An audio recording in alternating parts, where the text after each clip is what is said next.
कहानी की शुरुआत में हम कोरिया के राजा गुआंग को देखते हैं, जो बहुत परेशान चल रहा था क्योंकि वो जानता था कि उसके करीबी लोग ही उसे मारने की कोशिश कर रहे हैं। एक दिन राजा की नजर गई अपने लिए लाए गए खाने में पड़ी चम्मच पर, जो काली पड़ गई थी। उसने नौकरों को बुलाया और कहा कि ये खाना किसने बनाया है, लेकिन जिस बेचारी लड़की ने खाना बनाया था उसने कहा कि मैं नहीं जानती ये सब कैसे हुआ। राजा को गुस्सा तो इतना ज्यादा आया था कि वो उन सबको मार देना चाहता था, लेकिन महामंत्री ग्यून ने राजा को शांत किया। उसके बाद राजा ने ग्यून से पूछा कि तुम्हें मेरा हमशक्ल मिला, लेकिन जब ग्यून ने ना कह दिया तो राजा बहुत दुखी हुआ। राजा ने उसे जल्द से जल्द अपना हमशक्ल ढूंढने के लिए कहा। फिर सभा में सभी मंत्रियों ने जियोंग हो को इस चाल के लिए जिम्मेदार ठहराया। जियोंग हो दरअसल रानी का भाई है। ऐसी बातें फैल रही थी कि रानी का परिवार राजा के खिलाफ चाल चल रहा है। सभी मंत्रियों ने जियोंग हो को फांसी देने की मांग की, लेकिन महामंत्री ग्यून की सलाह थी कि अफवाहों की वजह से फैसला ना लिया जाए।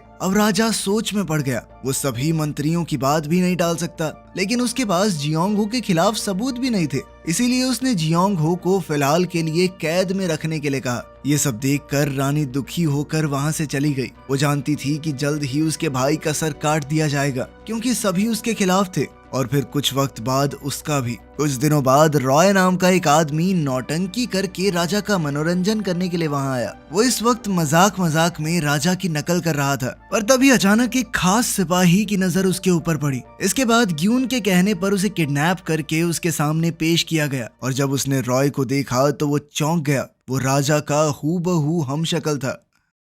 उसी रात रॉय को राजा के सामने पेश किया गया। शुरू में उसे देखकर राजा खुश हो गया, क्योंकि वो हूबहू उसके जैसा दिखता है, लेकिन रॉय बहुत ज्यादा डरपोक है। ये देखकर राजा थोड़ा दुखी भी हुआ। उसे लगा कि ये आदमी कभी भी राजा होने का नाटक नहीं कर पाएगा। लेकिन जब रॉय ने अपनी एक्टिंग दिखाई तो राजा की आवाज से लेकर उसके बात करने के तरीके और चलने के अंदाज तक सब कुछ एकदम पकड़ लिया। ये देखकर राजा बहुत खुश हुआ। उस रात राजा ने रॉय को अपनी जगह सुला दिया और खुद अपनी प्रेमिका के पास चला गया। महल में रॉय बोर हो रहा था तो वो राजा की तरह बात करने की कोशिश करने लगा। जब वो अकेले ये सब कर रहा था तो नौकर ने उससे पूछा कि क्या आपको कुछ खाने के लिए चाहिए। रॉय को समझ आया कि मैं तो राजा हूँ, एक ऑर्डर पर जो मांगूंगा मेरे सामने हाजिर हो जाएगा। ये सोचकर तो वो बच्चे की तरह खुश हो गया, लेकिन उसे नहीं पता था कि उसकी जान खतरे में है। ये महल राजा के दुश्मनों से भरा पड़ा था। वहाँ राजा अपनी प्रेमिका के साथ चैन की नींद सोने की कोशिश कर रहा था, लेकिन दुश्मनों का डर उसे हर वक्त सताता। अगले दिन सब अपनी अपनी जगह वापस आ गए। रॉय को राजा की जगह लेने के लिए कुछ चांदी के सिक्के दिए गए। अब रॉय को हर 3 रातों में एक बार राजा की जगह लेनी होगी। वो खुशी खुशी मान गया, क्योंकि पैसा अच्छा मिल रहा था। कुछ दिनों बाद चम्मच के काले पड़ने का सही कारण सामने आया। खाना जब मुर्गियों को दिया गया तब उन्हें खाना खाने से कुछ भी नहीं हुआ। असली वजह थी बांस से बनाया हुआ नमक, जो खाने में इस्तेमाल हो रहा था। ग्यून ने राजा को ये बात बताई और कहा कि रानी के भाई को छोड़ दीजिए, क्योंकि इस हिसाब से तो लग रहा है कि वो बेकसूर है। राजा ने कहा कि मैं जानता हूँ जियोंग हो दुश्मन नहीं है, बल्कि वो तो मेरी तरफ है, उस पर भरोसा है मुझे, लेकिन मेरे दुश्मनों को ऐसा लगना चाहिए कि वो जीत रहे हैं। इसके लिए मुझे उसकी जान की कुर्बानी देनी होगी। उस रात ग्यून को एक हैरान कर देने वाली खबर मिली। राजा को जहर दे दिया गया था। ग्यून राजा के पास भाग कर गया। डॉक्टर ने कहा कि राजा की हालत खराब है और शायद वो नहीं बचेगा। ग्यून को लगा कि अगर लोगों तक ये खबर पहुंच गई कि राजा मर चुका है तो प्रजा में बहुत ज्यादा हबड़ा दबड़ी मच जाएगी और दुश्मन देश कमजोर समझकर हमारे ऊपर हमला कर देंगे। ग्यून जानता था कि इस बात की खबर डॉक्टर ने सिर्फ उसे और एक और मंत्री को दी है, इसलिए ग्यून ने बाकी दोनों को भी इस बात को राज रखने के लिए कहा। उसने राजा को अपने इलाज के लिए गुप्त जगह पर भिजवा दिया और रॉय को उसकी जगह पर बैठा दिया। ग्यून ने उसे वादा किया कि तुम्हें 40 चांदी के सिक्के मिलेंगे। पहले तो रॉय ने मना कर दिया ताकि पैसे और ज्यादा मिले, लेकिन जब कोई जवाब नहीं आया तो रॉय वापस आ गया, इस बहाने कि मैं देश के लिए कुछ भी कर सकता हूँ सर। 40 चांदी के सिक्के क्या 20 दे देना, चलो 40 ही ठीक है। उसी पल से एक नई कहानी शुरू हो गई। रॉय अब राजा की जगह पर बैठने लगा। अब ग्यून सभी चीजों का ध्यान रखने लगा और साथ ही रॉय को राजा के तौर तरीके समझाए। उसने रॉय से कहा कि जो भी काम हो उसे चुपचाप होने दे और ज्यादा किसी से बात न करे, और खास तौर पर उसे रानी और राजा की किसी भी प्रेमिका से मिलने की इजाजत नहीं है, क्योंकि वो चाहे जितना मर्जी अच्छा एक्टर हो, उनकी रानी और प्रेमिका को बेवकूफ नहीं बना पाएगा। इसी बीच रॉय को महल के कई राज पता चले। उसे राजा के ठाट बाट पता चले कि राजा तो हगने के लिए भी कहीं नहीं जाता। नौकर उसके लिए एक बर्तन लेकर आते हैं और बाहर इंतजार करते हैं कि राजा आराम से अपना काम कर ले, और फिर उसे बधाई देके अपने हाथों से राजा को साफ करते हैं नीचे से। राजा का एक खास डॉक्टर फिर जो उसने निकाला है उसकी जांच करता है और उसके आधार पर कहता है कि सब कुछ ठीक चल रहा है राजा के साथ या कुछ गड़बड़ है। उसके खाने की जांच करने वाली टीम भी थी, जो राजा के खाने से पहले ये खाकर देखती थी कि जहर तो नहीं है इसमें। जब वो लोग हाँ में जवाब देते तभी राजा खाना खाता। इतना सारा लजीज खाना देखकर रॉय उस दिन खुद को रोक नहीं पाया। बाद में उसे पता चला कि रसोई घर में काम करने वाले लोग राजा का बचा खुचा खाना खाते हैं, लेकिन उस दिन जब रॉय पूरा खाना खा गया तो उन लोगों को भूखा रहना पड़ा। उसे राजा की बहुत सारी प्रेमिकाओं के बारे में भी पता चला। उसके मन में एक बार तो आया कि मिल आता हूँ, लेकिन बाद में उसने ऐसा नहीं किया। एक चीज जो रॉय को बहुत ही अजीब लगी वो ये थी कि कोई भी छोटी गलती हो जाती अगर नौकरों से, तो कहने लगते कि राजा जी हमें मार दीजिए, हमने बहुत बड़ा पाप कर दिया है। रॉय को उनकी इन हरकतों से बहुत चिढ़ मचती थी।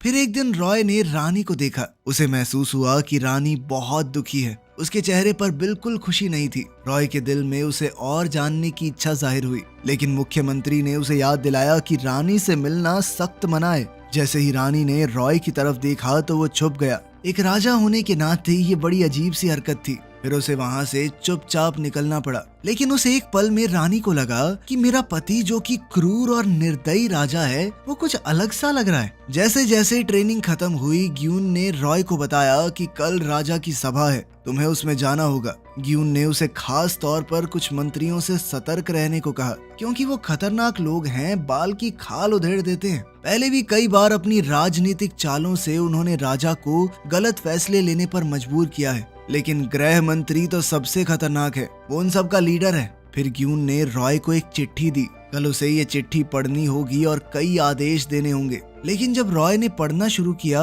तो ग्यून और मुख्यमंत्री हैरान रह गए। एक पल के लिए उन्हें लगा कि राजा ही उनके सामने बैठा है। अगले दिन राज्य सभा शुरू हुई और रॉय वहाँ एक राजा की तरह आया, चिट्ठी पढ़ने को एकदम तैयार। लेकिन जब उसने चिट्ठी खोली तो वो एकदम खाली थी। इस बात से रॉय परेशान हो गया।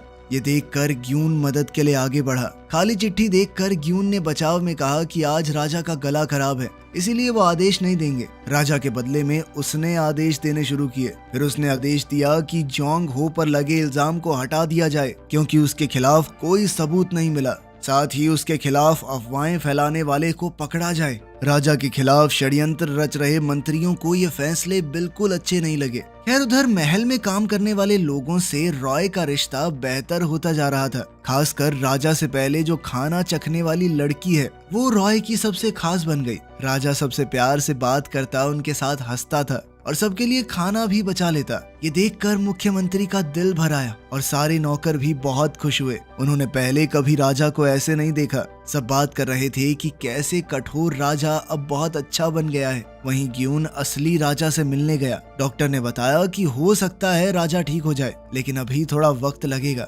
उसने ये भी बताया कि राजा को जहर नहीं दिया गया, बल्कि कोई नशीली दवाई दी गई थी, और ये शायद तभी हुआ होगा जब राजा अपनी प्रेमिका से मिलने गया था। इस बात से ग्यून सतर्क हो गया। उसने छानबीन शुरू कर दी। इसके बाद हम देखते हैं कि गृह मंत्री राजा की प्रेमिका से मिलने गया। उसने प्रेमिका से पूछा कि राजा आजकल उससे मिलने क्यों नहीं आ रहा। उसने कहा कि मैं नहीं जानती, लेकिन राजा ना तो रानी से मिल रहे हैं, ना ही अपनी बाकी प्रेमिकाओं से। ये बात गृह मंत्री को थोड़ी अजीब सी लगी। फिर उसे पता चला कि ग्यून ने राजा की प्रेमिका के बारे में छानबीन शुरू की है। पकड़े जाने के डर से उसने आदेश दिया कि सभी सबूत मिटा दिए जाएं और राजा की प्रेमिका को मार दिया जाए। जब ग्यून वहां पहुंचा तो पता चला कि प्रेमिका तो गायब है और वहां आसपास की जमीन जली हुई थी।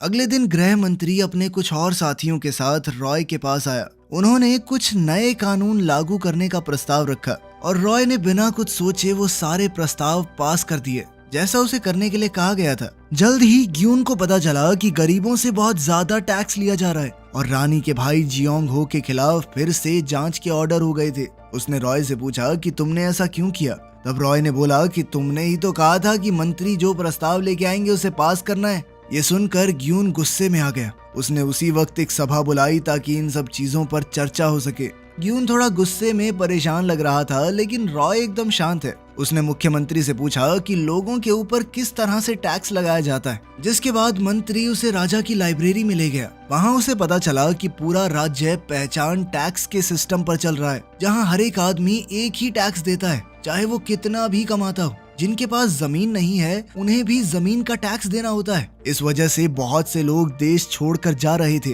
उसे पता चला कि एक बार राजा ने ऐसा सिस्टम लागू किया था जिनमें सबको अपनी कमाई के हिसाब से टैक्स भरना होगा, लेकिन 1 साल के अंदर ही उसे हटा दिया गया, बड़े बड़े जमींदारों के दबाव की वजह से। उसके बाद खाना चखने वाली लड़की खाना लेकर आई। राजा ने उससे पूछा कि तुम महल में कैसे पहुंची। उसने हिचकिचाकर अपनी कहानी सुनाई। उसके पिता एक किसान थे, उनकी छोटी सी जमीन थी, उनकी इतनी कमाई थी नहीं और एक दिन उन्हें बहुत ज्यादा टैक्स भरने के लिए कहा गया। उन्होंने किसी से उधार लिया, लेकिन वक्त पर अपना कर्ज चुका नहीं पाए, जिस वजह से उन्होंने अपना घर और जमीन भी खो दी। इसके बाद उसके पिता को जेल हो गई और कर्ज चुकाने के लिए उसे, उसकी माँ को और उसके भाई को नौकरों की तरह बेच दिया गया। फिर उसे खरीद कर महल में ले आया गया, लेकिन उसके बाकी परिवार की उसे कोई खोज खबर नहीं है। बस वो इतना जरूर जानती है कि उसके पिता पर जेल में बहुत अत्याचार हुए, जिससे वो मर गए। ये बताते हुए वो रोने लगी। मुख्यमंत्री को भी ये सुनकर बहुत दुख हुआ। रॉय को पहली बार पहचान टैक्स की डरावनी सच्चाई का एहसास हुआ। उसने लड़की से वादा किया कि वो उसे उसकी माँ से वापस मिलवाएगा। साथ ही इस बात से रॉय बहुत हिल चुका था।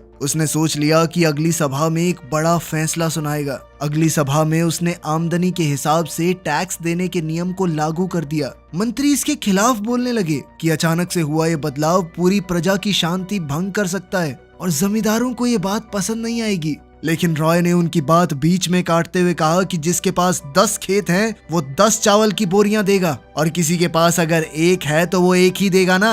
ये गलत कैसे हुआ? क्या ये गलत नहीं कि अमीर और गरीब एक बराबर टैक्स दे? जो इस देश में ज्यादा कमा रहे हैं उन्हें देश को ज्यादा देना होगा। साथ ही रॉय ने आदेश दिया कि उन सबको पकड़ा जाए जो गरीबों से चोरी करते हैं, और गैर कानूनी सामान को जब्त करने के आदेश दिए ताकि वो गरीबों में बांटा जा सके। ये देखकर मुख्यमंत्री के मन में थोड़ी शांति पहुंची। रॉय भी खुश था, लेकिन ग्यून ने उसे वहां आकर डांटा कि सभा तो ऐसे चला रहे हो तुम जैसे बच्चों का खेल हो। अब रॉय ने कहा कि तुम्हें ध्यान रखना चाहिए कि मैं जो भी हूँ, अभी तो मैं राजा हूँ, तो किसी के सामने मुझसे जोर से बात मत करना, ठीक है? ग्यून इस बात से खिंचकर खुद को रोक नहीं पाया और रॉय को पास पड़ा सामान मारने ही वाला था, लेकिन उसे एहसास हुआ कि ऐसा करना गलत होगा। तभी नौकर अंदर आने लगे। ग्यून और रॉय अपनी अपनी जगह पर बैठ गए। ग्यून ने रॉय को बताया कि रानी का भाई जियोंग हो एकदम बेकसूर है और कुछ बेकार मंत्री उसे फंसाने की कोशिश कर रहे हैं ताकि रानी को गद्दी से हटाया जा सके। ग्यून ने रॉय को इस मामले से दूर रहने के लिए कहा क्योंकि ये मामला थोड़ा गड़बड़ है। रॉय ने बात तो मान ली, लेकिन उस रात रानी उसके कमरे में आ गई। रॉय घबरा गया और सोने का नाटक करने लगा, लेकिन तभी रानी ने एक चाकू निकाला और कहा कि आप मुझसे बात कीजिए वरना मैं कुछ गलत कर दूंगी। रॉय ये देखकर उठ खड़ा हुआ। उसने रानी से वादा किया कि तुम्हारा भाई बेकसूर है, मुझे पता है, उसे हम बचा लेंगे। अगले दिन राजा वहां गया जहां जियोंग हो को टॉर्चर किया जा रहा था। राजा ने जियोंग हो से पूछा कि तुमने क्या गुनाह किया है। जियोंग हो ने ताना देते हुए कहा कि मुझे ऐसे राजा से बात नहीं करनी जो अमीरों की जेब में पड़ा हो। रॉय ने उससे दोबारा पूछा कि क्या तुमने हमारी प्रजा के खिलाफ साजिश की है। जियोंग हो ने कहा कि वो कभी ऐसा करने की सोच भी नहीं सकता। रॉय ने जियोंग हो से पूछा तो फिर क्या गुनाह किया है तुमने। जियोंग हो ने कहा कि मैंने सिर्फ राजा की आंखें खोलने की कोशिश की ताकि वो देख सके उसके आसपास मंत्री और उसकी प्रेमिका क्या कर रहे हैं। उसकी ये बात सुनकर रॉय समझ गया कि क्या हो रहा है। उसने जियोंग हो को बेकसूर बताकर आजाद करवा दिया। मंत्रियों ने विरोध किया, लेकिन रॉय ने कहा कि राजा मैं हूँ, समझे, तो थोड़ा शांत। उसका ये बड़ा कदम देखकर जियोंग हो को एहसास हुआ कि शायद अब असली राजा लौट आया है। उस दिन राजा ने रानी से मिलने की कोशिश की, लेकिन रानी के दरबान ने ऐसा होने नहीं दिया। तभी जासंग ने अपना जूता बहुत दूर फेंक दिया और दरबान जब जूता उठाने गया तो रॉय रानी के महल में घुस गया। रानी पहले ही अपने भाई से सारी बात सुन चुकी थी और अभी वो बहुत खुश थी। रॉय ने कहा कि इस काम को पूरा करने के बदले में मुझे आपकी मुस्कुराहट तो मिल ही सकती है, लेकिन तभी गार्ड वहां आ गया और बार बार दखल देने लगा। रानी बिना कुछ कहे ही वहां से चली गई। राजा जब जूता पहन रहे थे तो दरबान ने उनके हाथ में कुछ अजीब सा देखा, जिससे उसे शक हो गया। जब उसने ये बात मुख्यमंत्री को बताई तो उसने बात टाल दी, कहा कि तुम चिंता मत करो, चिल करो, एकदम काम करो अपना। अब रॉय अपने मन में रानी के लिए चीजें महसूस करने लगा था। उसने रानी को एक खास खत भेजा जिसमें लिखा था कि अपना ध्यान रखो। राजा की ये बात रानी के दिल को छू गई और वो मुस्कुरा दी। तभी ग्यून रॉय से मिलने आया। वो गुस्से में था कि रॉय ने जियोंग हो को बिना किसी कार्रवाई के छोड़ क्यों दिया। वो इस तरह नियम नहीं तोड़ सकता। तुम राजा हो पर इस तरह नियम तोड़ोगे तो लोगों का भरोसा उठ जाएगा। लेकिन रॉय ने कहा कि राजा ने जो फैसला लिया वो लिया। इस बात से ग्यून को इतना गुस्सा आ गया कि वो रॉय को इस बार मारने लगा। लेकिन तभी खाना बनाने वाली वो लड़की वहां आ गई। उन दोनों ने तुरंत अपनी जगह बदल ली। लेकिन फिर पता चला कि वो दोनों तो पहले ही सही जगह पर बैठे थे। अब ग्यून उस लड़की के सामने तो रॉय को नहीं मार सकता था। तो रॉय ने मौका देखकर ग्यून को वहां से जाने का ऑर्डर दे दिया, जिसके बाद वो चिढ़कर वहां से चला गया। वो लड़की सावोल रानी की एक चिट्ठी लेकर आई थी जिसमें उसने कहा था कि वो राजा से मिलना चाहती हैं। रॉय ये देखकर बहुत खुश हो गया, लेकिन वो ये नहीं जानता था कि उसका ये चुलबुलापन, उसका कविताएं पढ़ना सब कुछ दरबान देख रहा था। दरबान को अब तो बहुत शक हो गया। उस रात जब राजा रानी से मिलने गया तो दरबान ने उसे ध्यान से देखा। उसके चलने का तरीका कुछ जाना पहचाना सा था। दरबान को याद आया कि ये तो कुछ उस आदमी जैसा है जिसे मैंने उस दिन सभा में नाचते हुए देखा था। उसे शक हो गया कि कहीं ये हम शक्ल तो नहीं। उधर रॉय रानी से मिलने गया। रानी उनके पहले बिताए हुए पलों को याद कर रही थी और रॉय ने रानी को अपनी ही लिखी हुई कविता सुनाई। तभी दरबान वहां आया और अपनी तलवार राजा की तरफ तान दी, ये कहकर कि तुम एक बहरूपिये हो, असली राजा नहीं। रानी को दरबान के इस इल्जाम से गुस्सा आ गया। उसने कहा कि मैं अपने पति को पहचानने में कभी गलती नहीं कर सकती। लेकिन दरबान ने कहा कि अगर मेरा इल्जाम गलत हुआ तो मुझे चाहे जान से मार देना। जब कोई रास्ता नहीं बचा तो रानी ने राजा से पूछा कि मेरे शरीर पर लाल निशान कहाँ है। रॉय ने पिछली रात जब रानी आई थी तब उसकी छाती पर वो निशान देखा था, तो उसने सही बता दिया। रानी को अब पूरा विश्वास हो गया कि यही मेरा पति है। जिसके बाद रानी ने दरबान को तुरंत तलवार हटाने को कहा। क्योंकि दरबान गलत निकला था तो वो तैयार हो गया कि मुझे मौत की सजा दो। लेकिन रॉय ने उसे थप्पड़ मार के रोक दिया, कहा कि चल निकल यहाँ से, कोई सजा नहीं मिलेगी तुझे। लेकिन रानी अभी भी गुस्से में थी और उसने कहा कि सजा तो मिलेगी। रॉय ने उसे शांत करने की कोशिश की कि कोई बात नहीं डार्लिंग, छोड़ दो इसे। इससे पहले रॉय बात को संभाल पाता, दरबान पानी में गिर गया और डूबने लगा। लेकिन रॉय ने फिर भी उसे बचा लिया। जब दरबान की आंखें खुली तो लगा कि वो स्वर्ग में पहुंच गया है। लेकिन सामने सावोल को खाने के साथ देखकर उसे समझ आया कि वो अभी भी जिंदा है। सावोल ने बताया कि राजा ने खाना भेजा है तुम्हारे लिए और कहा है कि आके अपनी तलवार वापस ले जाना। जब दरबान रॉय से मिलने गया तो सजा की उम्मीद कर रहा था, लेकिन रॉय ने उससे बड़े ही प्यार से बात की। रॉय ने उसे उसकी तलवार लौटाई और वापस काम पर जाने के लिए कहा।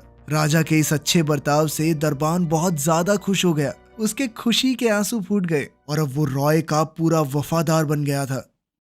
दूसरी ओर असली राजा ठीक हो गया था। ग्यून ने उसे सब कुछ बताया, उसकी प्रेमिका की चाल, मंत्रियों की चालाकियां और रॉय को राजा बनाकर उसकी जगह पर बैठाना। लेकिन राजा ने फैसला किया कि अभी कुछ नहीं करना मुझे। राजा ने ग्यून से कहा कि फिलहाल तो रॉय से छुटकारा पाना होगा। अचानक इस बात से ग्यून सोच में पड़ गया। उसने ग्यून से पूछा कि तुम्हें रॉय की चिंता है क्या? ग्यून ने कहा कि ऐसा कुछ नहीं है, आप जो कहेंगे मुझे करना होगा। ये कहकर वो राजा के आदेश का पालन करने लगा। वहीं मंत्रियों को शक हो गया कि ये आदमी राजा का हम शक्ल है। अगले दिन राज्य सभा हुई। सभी मंत्री और बहुत से दूसरे लोगों ने ये मांग रखी कि रानी को उनके पद से हटा दीजिए, क्योंकि उनके रिश्तेदारों ने राजा के खिलाफ चाल चली थी। रॉय ने रानी की तरफदारी की, लेकिन लोग जिद पर अड़े हुए थे। गृह मंत्री ने राजा को उसका पहले किया हुआ वादा याद दिलाया। आप तो रानी को हटाकर अपनी प्रेमिका से शादी करने वाले थे, जिसके पेट में आपका होने वाला बच्चा पल रहा है। ये देखकर कि सब लोग जिद पर अड़े हैं, रॉय ने कहा कि वो रानी को पद से हटा देगा, लेकिन रानी का पति होने के नाते वो खुद भी पद से हट जाएगा और राजगद्दी तुम लोगों को ही मुबारक हो। लेकिन लोग उसके पैरों में गिरने लग गए। लेकिन अब रॉय को इस बड़े से महल में भी घुटन होने लगी थी। वो अब इन मंत्रियों की चालों, लोगों की मांगों और बेगुनाह रानी के बीच फंस चुका था। खैर, रात को मंत्रियों को इस बात का सबूत मिल गया कि सच में दो राजा हैं, एक हमशक्ल है। उन्होंने नकली राजा को जहर देने का फैसला किया और एक औरत को इस काम के लिए तैयार किया। तभी रानी तक खबर पहुंच गई कि महल का राजा एक बहरूपिया है और उसकी छाती पर राजा जैसा निशान नहीं है। रानी ने इस बात का सबूत देखना चाहा। उस रात रानी राजा के कमरे में आई और साथ सोने की जिद करने लगी। रॉय ने रोकने की कोशिश की, लेकिन रानी ने जबरदस्ती उसके कपड़े हटाए और छाती पर निशान सच में नहीं था। जिसके बाद रानी ने कहा कि जल्दी से मुझे सच बताओ। कोई रास्ता तो था नहीं, तो रॉय ने सब कुछ सच बता दिया। रानी ने जब ग्यून से पूछा तो ग्यून ने कहा कि ये सब असली राजा को पता है, उन्होंने ही कहा कि चलने दो। तब रानी ने पूछा कि मेरे भाई को किसने बचाया, जिस पर ग्यून ने उसे बताया कि जो भी रॉय ने आपके और लोगों के लिए किया वो सब कुछ उसका अपना फैसला था, उसमें राजा का कोई हाथ नहीं। उस रात ग्यून रॉय से मिला और पूछा कि वो भागा क्यों नहीं, जब उसे पता था कि उसे मार दिया जाएगा। रॉय ने कहा कि मैं रुका क्योंकि मैंने तुमसे वादा किया था। ये सुनकर ग्यून ने एक बड़ा फैसला किया। राजा की बात ना मानते हुए ग्यून ने रॉय को 20 सिक्के दिए और कहा कि कल रात तुम यहाँ से भाग जाओगे, ठीक है। तभी सावोल भी वहाँ आ गई। रॉय ने सावोल को वो सिक्के दे दिए और कहा कि रख लो। उसने ग्यून से कहा कि इस लड़की की माँ को ढूंढना और इन दोनों को जरूर मिलवाना, ठीक है। रॉय ने कहा कि राजा के तौर पर ये मेरा आखिरी आदेश है, मान लेना इसे भाई। सावोल खुशी खुशी वहाँ से गई। तभी एक दासी ने सावोल को एक मिठाई दी। उसने कहा कि इस मिठाई को सावोल अपने मुंह में रखे और राजा के खाने में मिला दे खाने की जांच के दौरान। जब सावोल ने पूछा कि इस मिठाई में है क्या, तो दासी ने कहा कि मैं नहीं जानती, लेकिन अगर तुमने ऐसा नहीं किया तो वो लोग हम दोनों को मार देंगे। इतना कहकर वो वहाँ से चली गई। अब सावोल सोच में पड़ गई। उस रात रानी और रॉय एक आखिरी बार मिले। रानी ने पूछा कि रॉय ने उसके भाई को क्यों बचाया। रॉय ने कहा ताकि वो रानी के चेहरे पर मुस्कान देख सके। साथ ही वो रानी को अलविदा कहकर वहाँ से चला गया। अगली सुबह मंत्रियों ने कहा कि हमें मिंग राज्य को सोने चांदी के सिक्के भेजने चाहिए। रॉय ने वैसे ही हामी भर दी जैसा उसे बताया गया था। फिर उन्होंने 2000 सिक्के और कुछ सिपाही उपहार के रूप में भेजे। एक मंत्री का कहना था कि ऐसा करने से उनका अपना राज्य खतरे में पड़ सकता है, लेकिन रक्षा मंत्री ने कहा कि अगर वो लोग चाहें तो हमें आज ही खत्म कर सकते हैं। लेकिन ये सब जो हो रहा था रॉय को कुछ ठीक नहीं लग रहा था, लेकिन वो फिर भी आदेशों का पालन करते हुए हामी भरता रहा। और जब कुछ ज्यादा ही सोना चांदी देने की बात होने लगी तो रॉय चुप नहीं रह पाया। उसने पूछा कि आखिर ये देश है किसका? अगर हम खुद को बचा ही नहीं सकते तो पूरा देश ही दे देते हैं मिंग साम्राज्य को। हम क्यों बैठे हैं यहाँ पर? जब गृह मंत्री ने बहस करने की कोशिश की तो रॉय ने उससे कहा कि तुम्हें शर्म आनी चाहिए। तुम सोने चांदी के साथ साथ हमारे सैनिक भेजना चाहते हो। हमारे लोग उनके लिए अपनी जान क्यों दें? राजा प्रजा का बाप होता है। मैं अपने देश की औरतों को विधवा और बच्चों को अनाथ कैसे कर सकता हूँ? और अंत में राजा ने पूरी तरह से सैनिकों को मिंग राज्य में भेजने से साफ इनकार कर दिया। अब रॉय नाश्ता करने आया और सावोल को उसके खाने में जहर डालने के लिए कहा गया था। सावोल ने खाना चखा, फिर रॉय ने खाना शुरू किया, लेकिन पहली बुर्की खाते ही उसने देखा कि सावोल बहुत उदास है। सावोल रोने लग गई। जब रॉय ने पूछा कि क्या हुआ, उसने सर उठाकर कहा कि राजा की उम्र लंबी हो और खून की उल्टियां करने लग गई। रॉय उसे बचाने भागा, सावोल को उठाया और डॉक्टर के पास भागा। डॉक्टर की बहुत कोशिश के बाद भी सावोल बच नहीं पाई। इस बात से रॉय पूरी तरह से टूट गया, क्योंकि उसने सावोल से वादा किया था कि वो उसे उसके परिवार से मिलवाएगा। और उस दिन लोगों ने पहली बार एक राजा को एक नौकर के लिए रोते हुए देखा। ये दुख जल्दी ही गुस्से में बदल गया। उसने दासी को देखा तो दासी ने सच उगल दिया कि ली ने मुझे कहा था, ये करने के लिए मजबूर किया गया मुझे। रॉय ने उसे फटाक से जेल में डालने का आदेश दिया। ग्यून ने कुछ बोलना चाहा, लेकिन रॉय कुछ सुनने की हालत में नहीं था। उस आदमी को पूरी रात टॉर्चर किया गया ताकि सारे नाम निकलवाए जा सकें। उसका आरोपी के लिए ये गुस्सा देखकर सभी मंत्री बहुत डर गए। उन्होंने राजा के फैसलों पर सवाल उठाना शुरू कर दिया और इसी मौके का फायदा उठाकर गृह मंत्री कहने लगा कि ये राजा नकली है। दासी ने बताया कि राजा की छाती में जो तीर का निशान था वो अब नहीं है। इसी के साथ सभी मंत्री राज्यसभा में इकट्ठा हो गए। रॉय और ग्यून राजा के दरबार में खड़े थे। वो जानते हैं कि क्या होने वाला है। ग्यून ने रॉय को यहाँ से भागने के लिए कहा, लेकिन रॉय ने कहा जब तक वो सावोल की मौत का बदला नहीं ले लेता वो नहीं जाएगा यहाँ से। जिस पर ग्यून ने रॉय से कहा कि तुम्हें असली राजा होना चाहिए। अगर तुम सावोल और बाकी गरीब लोगों को न्याय दिलाना चाहते हो तो तुम्हें ही असली राजा बनना होगा। ग्यून ने नौकर को आदेश दिया कि पिछले 2 हफ्ते के राज्य के सभी दस्तावेज यानी रिकॉर्ड्स मिटा दिए जाएं। मंत्री और गुस्से भरी प्रजा महल की ओर बढ़ रहे थे। उन्होंने असली राजा को मारने के लिए भी कुछ गुंडे भेज दिए थे। जब वो महल में पहुंचे, ग्यून ने उन्हें राजगद्दी की इज्जत के लिए रुकने को कहा, लेकिन वो नहीं माने। वो राजा के कमरे में घुसना चाहते थे कि राजा ने खुद ही दरवाजा खोल दिया। राजा कुछ बोले उससे पहले ही उन्होंने अपनी तलवार राजा पर तान दी। उनमें से एक ने राजा की छाती से कपड़ा हटाकर देखा तो सब हैरान रह गए। वहीं वो हत्यारे भी हैरान थे, क्योंकि राजा वहां था ही नहीं। राजा महल में है और वो निशान उसकी छाती पर। अब पता चलता है कि रॉय राजा बनने के लिए नहीं माना था, क्योंकि फौज की मदद से राजा बनने के लिए उसे बेकसूर लोगों की जानें लेनी पड़ती। इसके बदले में वो असली राजा को लाने चला गया। छाती पर निशान देखकर सब लोगों ने राजा के सामने सर झुका लिया, सिवाय कुछ असली देशद्रोहियों के।